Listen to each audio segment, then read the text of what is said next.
The Admiral's hand stopped halfway to mine. He'd been shaking hands down the row of us for 10 minutes, the practiced grip, the practiced nod, and then his eyes dropped to my wrist and something went out of his face. Not surprise exactly, more like the floor had shifted under him and he was the only one who felt it.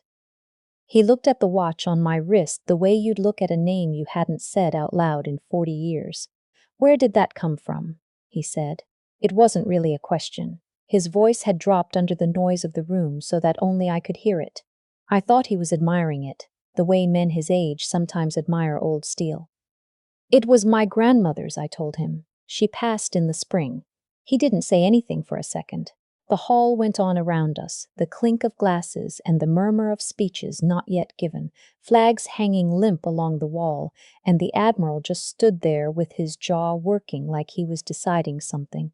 Then he said, very quietly, "I'd like a few minutes of your time before you leave. Don't go without finding me." And he moved on down the line, shaking the next hand, smiling the practiced smile, and I stood there feeling like the only person in the room who just walked into the wrong building. That was the night I started to understand that the woman my own family had let slip away alone in a county hospital was not who any of us had ever bothered to believe she was. My grandmother lived in a small town in the middle of Maine, the kind of place where the diner closed in '09 and never reopened, and the hardware store stayed alive, mostly, out of stubbornness. She had a narrow house with a sagging porch and a wood stove she still fed by hand at 81 because she said the furnace ran her electric bill up. There were no medals on her walls, no flag in a triangle case, no framed photographs of anybody in uniform. If you'd walked into that house cold, you'd have guessed she was a retired school teacher or a woman who'd spent her life behind the counter of a five and dime. That was the impression she gave, and I think now it was an impression she worked at giving. When I was a kid, I'd ask her about her life before, the way kids do, and she'd say something that closed the door without slamming it. "Oh, I did a little office work for the government, Hannah. Filing, mostly, nothing that would interest you." And she changed the subject to whether I'd eaten because she was always certain nobody had eaten. My parents had decided long before I was born what my grandmother amounted to. To my mother, her own daughter, she was an embarrassment that wouldn't quite go away. A woman who'd raised her on next to nothing, who wore the same brown coat for 20 years, who refused help and refused doctors and refused to move somewhere sensible. My father just found her exhausting. He liked people who could be summed up, and she couldn't be summed up, and so he'd stopped trying somewhere around the time I learned to walk. At Thanksgiving, she sat at the end of the table and people talked over her and she let them. She seemed almost content to be talked over. I used to think that was sad. I understand it differently now. I was the one who stayed close. I don't say that to make myself sound good. I think I just liked her better than I liked most of my own family. And as I got older, I figured out the feeling was mutual, even if neither of us was the kind to say it. When I joined the army at 19, she was the only one who didn't argue. My mother cried like I'd announced I was joining a cult. My grandmother just sat me down at her kitchen table, poured me coffee black the way she drank it, and said, "Good, you'll find out what you're made of. Most people never get the chance."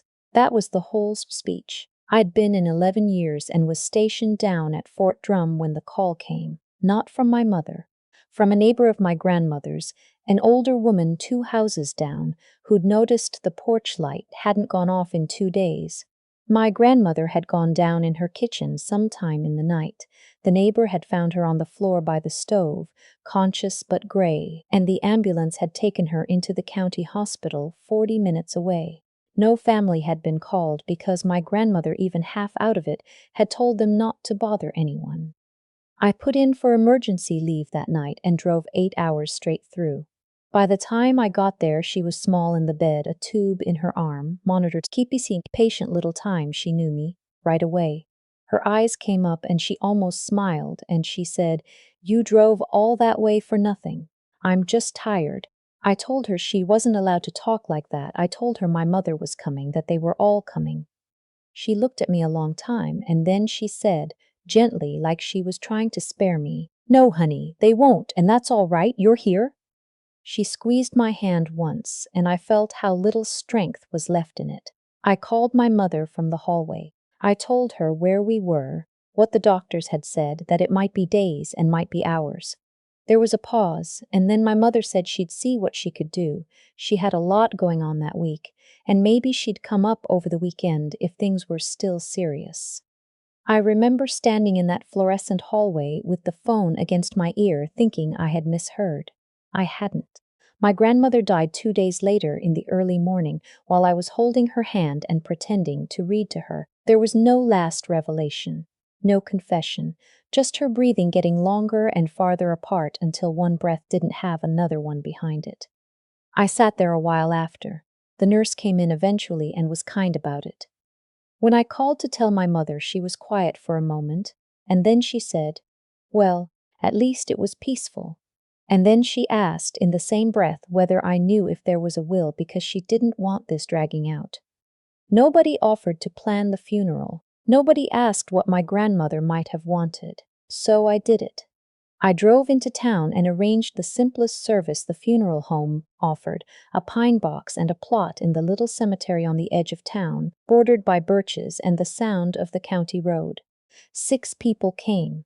Me, the neighbor who'd found her, the funeral director, a minister who'd never met her, and 2 old men I didn't recognize who came in late, stood in the back, didn't sign the book, and left before I could thank them.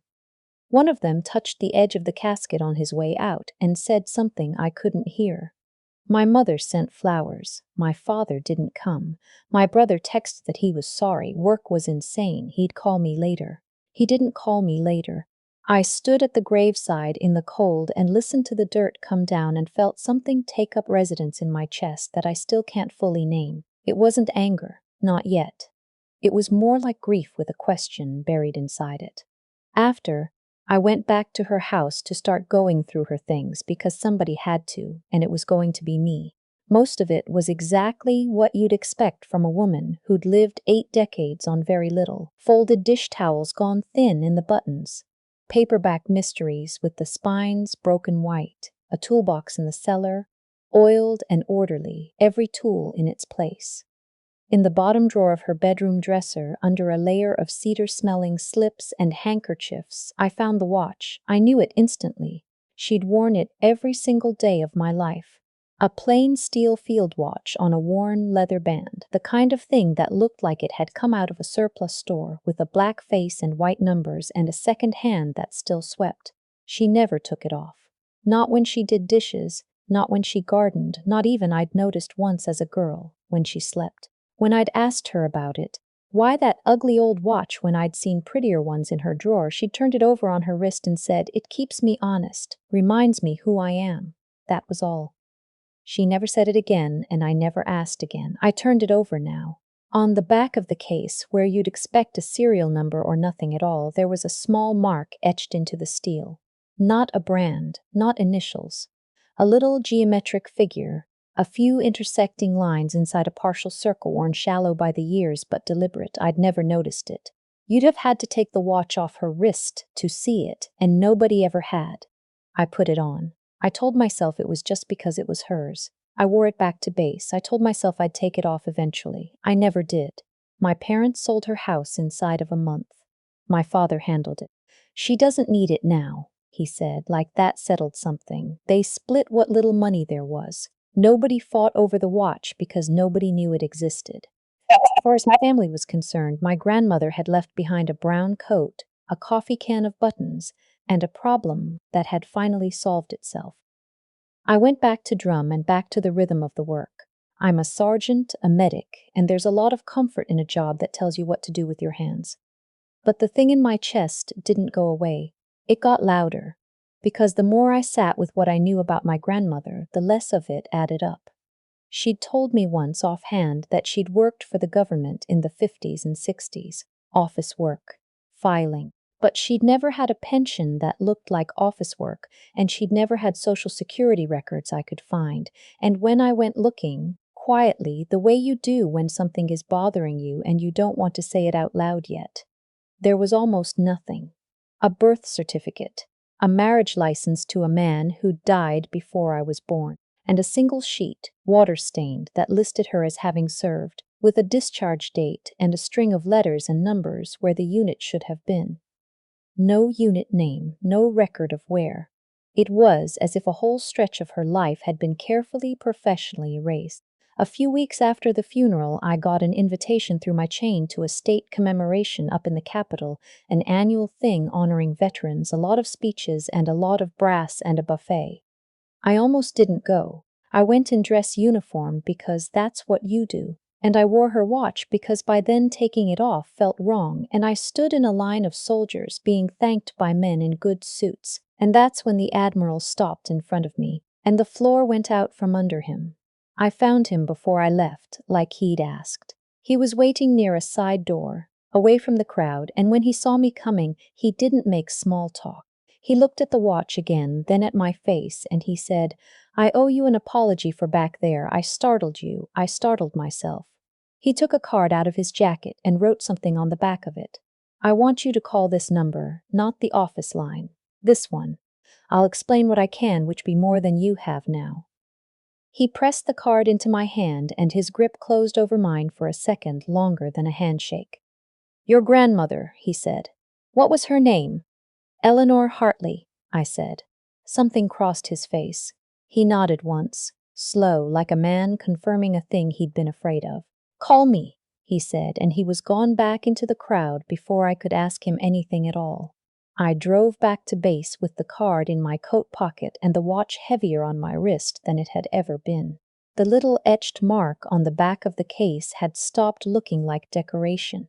It looked like a key to a door I hadn't known was in the house. I called my mother that night, which I should have known better than to do. I asked her if she remembered Grandma's watch, the steel one she always wore. My mother said vaguely that she supposed she did. Why? I told her an Admiral had recognized it at a ceremony, that he'd reacted like it meant something, that he'd asked for Grandma's name. My mother laughed, not cruelly, but in that tired way she had of laughing at me.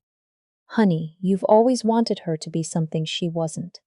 She liked feeling mysterious. It made her feel important because she never amounted to much else. I said carefully that Grandma really had served, that there were papers. "In some little clerical job 100 years ago," my mother said. "It doesn't change anything. Let her rest and stop chasing this." I called my father next, which was worse. He sighed the second I brought it up, the long sigh he'd been sighing at my grandmother my entire life. "Your grandmother spent 50 years acting like she was sitting on secrets," he said. "It was a way of getting attention without having to actually do anything. Don't fall for it now that she's gone." I said she'd lived alone and died alone and never asked anyone for a thing. He said, "Lots of people are stubborn. That's not the same as being a hero." I hung up before I said something I'd regret. I waited 2 days, I don't know why, and then I called the number on the card. A woman answered and asked for my name and didn't seem surprised by it. An hour later, the Admiral called me back himself. He didn't waste time. "I can't say much over a phone," he said, "but I can tell you that what you have on your wrist is not jewelry, and it is not surplus, and your grandmother did not buy it. It was issued to very few people. Do you understand what I'm telling you?" I saidn't. Not really. He was quiet for a second. "Then come up here when you can get the leave," he said. "I'll tell you what I'm allowed to." Before I went, I did one more thing. I called an old senior chief I'd come up alongside years back, a man named Boyd Navy, retired now, who'd spent his career in places he still wouldn't fully name, and who knew people the way some men know fishing spots. I described the watch, the plain steel, the black face, the little figure etched into the back of the case. There was a long silence on the line, long enough that I thought the call had dropped. "I've seen that mark exactly once," Boyd said finally. "And the man wearing it told me I hadn't." I asked him what it meant. "It means whoever wore it belonged to something that doesn't have a name you'll find in any book," he said. "Not a unit, a program. The kind where the whole point is that there's no record you were ever there. If they tell you anything at all up there, Sergeant, you should consider yourself lucky." And then he said, more gently, "Was it somebody you cared about?" I said it was my grandmother. He was quiet again. "Then you were raised by somebody a lot tougher than you knew," he said. I didn't sleep well after that. I kept turning the watch over in the dark, tracing the little figure with my thumb. I thought about all the small, inexplicable things. How she'd never worried about money even though there was never any money. How she'd avoided doctors and dentists and anything that put her name on a form. How she'd flinch, just slightly, anytime a stranger asked too many friendly questions. I'd always read it as the wariness of a poor old woman. Now it read like training that had never quite switched off. I drove up to see the Admiral 2 weeks later. The address he gave wasn't a base. It was a low brick building beside a Veterans Outreach Center, an unremarkable place with a small flagpole and a receptionist who looked at my name on her screen and walked me back without a word.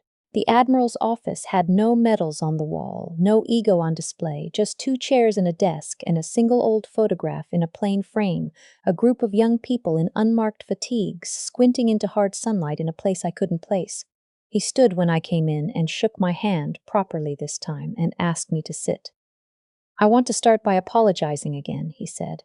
"What I did at that ceremony was unprofessional. But you have to understand. I have seen that watch on exactly one other wrist in my life, and that man has been dead for 30 years, and I helped carry his coffin.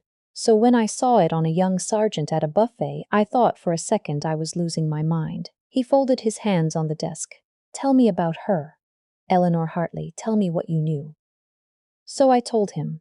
The brown coat and the wood stove and the office work she said was filing. The watch she never took off. The way she died and the way my family hadn't been there. I watched something tighten around his eyes as I talked, and when I finished, he sat back and was quiet for a moment, and then he told me what he could. He told me that in the years he was talking about, there were people whose entire service was built around the principle that it could never be movies meant it. Not undercover in the way movies meant it. Something quieter and stranger. Listeners. People who sat in unmarked rooms, in unmarked places, and pulled signals out of the air that the other side would have killed to keep, and who could never, ever be connected to the work, because the value of the work depended on the other side believing it wasn't happening. If they succeeded, he said, nothing happened. If they were caught, nothing happened either, because officially they weren't there to be caught. They had no rank anyone would honor, no ribbons. Many of them couldn't tell their own husbands and wives the truth of where they'd been. He tapped the desk lightly, and a great many of them were women, because in those years a woman drew less attention. A woman could carry a notebook into a building, and nobody looked twice. Your grandmother was very, very good at not being looked at twice. I asked him about the watch. "It isn't a watch," he said. "I mean, it tells time. But that mark on the back is an identifier. It was a way for people in that world to recognize each other without a word being said, in a place where saying a word could get you killed. You wouldn't know to look for it. You'd have to already know." He looked at me steadily. "She wore it every day for 60 years. That tells me she never wanted to forget who she'd been, even when the country had agreed to forget it for her." I told him she used to say it kept her honest, that it reminded her who she was. The Admiral's face did something complicated. "Yes," he said quietly, "that's exactly what it would have meant to her." I sat with that. My grandmother, who my mother said had never amounted to anything, who my father said had spent her life pretending to be mysterious. The truth was the opposite of pretending. She had been told formally by her own government to pretend she was nothing, and she had done it so completely, for so long, that her own family had believed it. The watch on my wrist was, as far as I could tell, the only thing in the world that argued otherwise. I asked the Admiral if there was any way to prove it. Any record, any honor she should have had. He shook his head slowly. "That's the cruelty of it," he said. "There's nothing for me to point to. The whole architecture was built, so there'd be nothing. I can tell you what I know. I can tell you what the mark means, because the file was never allowed to exist." He paused. "What I can tell you is that she mattered. More than the people who dismissed her will ever understand, and the fact that you came looking, that's not nothing either. Most of them died with no one looking at all. I drove home that night not knowing what to do with any of it. And when I got back, I went through her things again, the boxes I'd packed and hadn't been able to part with. And at the bottom of the one with the broken spine paperbacks, I found her old folder, the one with the water-stained discharge sheet. I'd been through it twice. This time I went slower, and tucked inside the back flap, behind the single official page, was a folded letter I had somehow missed both times. My name was on the outside, in her square, careful hand. I had to sit down on the floor to read it. It wasn't long. She wrote that if I was reading it, she was gone, and that if I'd found it, it meant I'd been the one to go through her things, which she'd always suspected I would be. She wrote that there were parts of her life she had never been permitted to explain, not to her daughter, not to anyone, and that the not explaining had cost her more than the work ever had, because it had let the people closest to her think the worst of her, and she'd had to let them. I made a promise a long time ago, she wrote, and I kept it the way I keep everything, all the way to the end. She wrote that she'd never once regretted the work. The only thing she regretted was what it took from the people around her, the closeness she could never reach for because she could never be fully known. And then she wrote, "If anyone who matters ever asks you about the watch, you don't have to lie, and you don't have to make a speech. Just tell them it was mine, and that I gave it to the one person who bothered to look. That's all they'll need. They'll understand the rest." I read it 4 or 5 times. I thought about how she'd known, sitting at he g'aid wood stove, that this exact moment would come someday. She just hadn't known when or which of us would be the one looking. She'd left a letter for a granddaughter she hoped would care enough to find it, and she'd been right. I made one more trip before I went back for good. I drove to her town and found the Veterans Center, 2 doors down from where the diner used to be, a cramped room with folding chairs and a coffee urn and walls covered in photographs of men who looked like the men who'd come late to her funeral. Most of the volunteers were in their 80s. I gave them her name, Eleanor Hartley. For a moment, nobody reacted. Then an old man in a faded ball cap, thin and stooped, who'd been quiet in the corner the whole time, lifted his head. "Hartley," he said, "Ellie Hartley. His name was Earl. He'd been a radioman, he told me, long ago, and he'd known her. Not well, because nobody had known her well, but he'd known her. She came in here now and then," he said. "Never stayed long, never talked about herself. But she'd sit with the fellas who were having a hard time, the ones who couldn't sleep. She had a way about her." He looked at the watch on my wrist, and his eyes went soft and wet at the edges. "She wore that all the time," he said. "I asked her about it once. She said it was from her filing days." He laughed a little, a wet sound. "Filing days. Sure." And he reached out and patted my hand, the one with the watch, and said, "You take care of that, young lady. You take care of that." I drove out to the cemetery after. They'd put up her permanent stone by then. My parents had paid for that much, and it was the plainest thing. Just her name and her years and the words "beloved mother and grandmother." Nothing about service, nothing about any of it, which I realized standing there was exactly what she would have chosen. She'd spent 60 years not being seen. She wasn't going to start on a slab of granite. I knelt down and brushed the leaves off the base of it. "I figured you out," I said out loud, feeling foolish and not caring. "It took me too long, but I figured you out." The wind moved in the birches, and that was all the answer there was, and it was enough. I called my mother that night, and I didn't argue with her, and I didn't try to win. I just told her plainly what the Admiral had said, and what Boyd had said, and what the old radioman had said, and I read her the letter. There was a long silence on the line, the longest I've ever shared with my mother, and when she spoke, her voice wasn't tired anymore. It was small. "I didn't know," she said. "She never gave me anything to know." And I said I understood that now, because she hadn't been allowed to, and that the not knowing had been the price, and that my grandmother had paid it on purpose, so the rest of us could sleep at night not knowing there was anything to know. My mother started to cry. I'd heard her cry plenty of times, mostly over herself. This was different. We went out to the cemetery together a few weeks later, the 4 of us, my mother and father and brother and me. Nobody planned a speech. We just stood there in the wind, in front of that plain stone with the birches going gold around us. My father, who'd sighed at her for 40 years, was the one who finally spoke. "I spent my whole life," he said, and stopped and started again. "I spent my whole life trying to be somebody people would notice, and I never once noticed the one person in this family who actually had something to be noticed for. My mother said, very quietly, that she'd always thought strength was something you could see. My brother, who hadn't come to the funeral, stood there with his hands in his pockets and his jaw tight and finally said, "I used to think she was nobody. I think she just decided not to be somebody on purpose for the rest of us." And nobody corrected him because that was about as close to right as any of us had gotten. We stayed out there a lot longer than we meant to. For the first time, it didn't feel like visiting a grave. It felt like being introduced late to a woman we'd all lived alongside and never met. I still wear the watch. I still serve. I still believe in the things that drew me to it, the order and the discipline and the work you do with your hands. But somewhere in all of this, my idea of what counts got rearranged. I used to measure things the way my parents measured them, in titles and notice, and the proof you can hang on a wall. My grandmother measured something else, something quieter, something that didn't need a single other person to confirm it.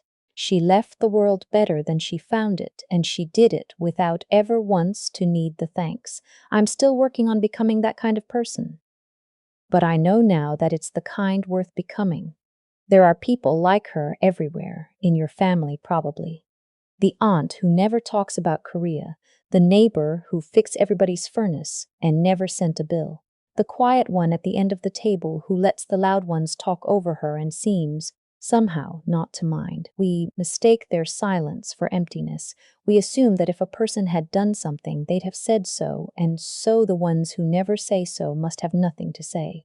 My whole family made that mistake about my grandmother, and we made it right up until she was in the ground, and the only reason we ever climbed out of it was a watch she never took off and a letter she trusted one of us to find.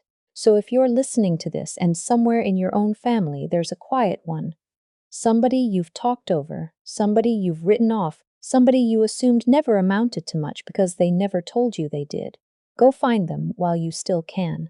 Sit down. Pour the coffee, ask the question, and then do the harder thing and stay quiet long enough to let them answer. Some of the largest lives are the ones lived smallest on purpose.